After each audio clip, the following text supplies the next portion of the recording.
ଆଜି ଆମେ ଦେଖିବା ଯେ ଓଡ଼ିଶାର କେତେ ଗୁଡ଼ିଏ ପୁରାତନ ଜିନିଷ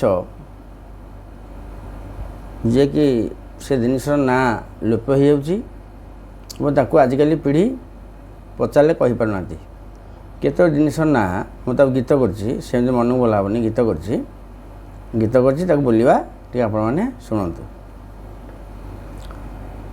ହଳ ଲଙ୍ଗଳ ଯେ କାହିଁ ଜୁଆଳି କଣ୍ଟିତ ସପନ ହୋଇ ସୁଜନେ ଗୋ ଆଉ ଖୋଜିଲେ ପାଇବ ନାହିଁ ସୁଜନେ ଗୋ। ଶଗଡ଼ ତୁମ୍ବ ଯେ ଗଲା ଅରପଇଅନି କିଳି ହଜିଲା ସୁଜନେ ଗୋ ଦଣ୍ଡା ନାଲ ଝୁରା ଲୁଚି ଗଲା ସୁଜନେ ଗୋ।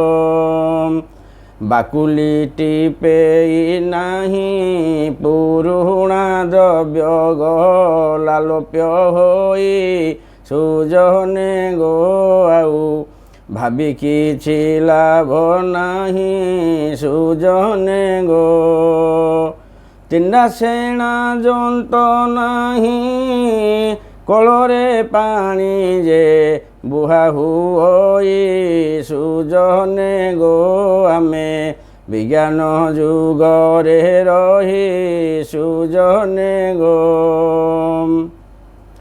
କହିବାର ତାତ୍ପର୍ଯ୍ୟ କ'ଣ ନା ହଳ ଲଙ୍ଗଳ ଜୁଆଳି କଣ୍ଟି ଶଗଡ଼ ତୁମ୍ବ ଅର ପଇ ଅନିକିଳି ଦଣ୍ଡା ନାଲ ଝୁରା, ତାପରେ ଆମର ହେଲା କ'ଣ ନା ଟିପେଇ, ତାପରେ ହେଉଛି ବାକୁଲି, ଏସବୁ ପୁରୁଣା ଜିନିଷ, ଶଗଡ଼ ଜିନିଷ, ଏସବୁ ପୁରୁଣା ଜିନିଷ।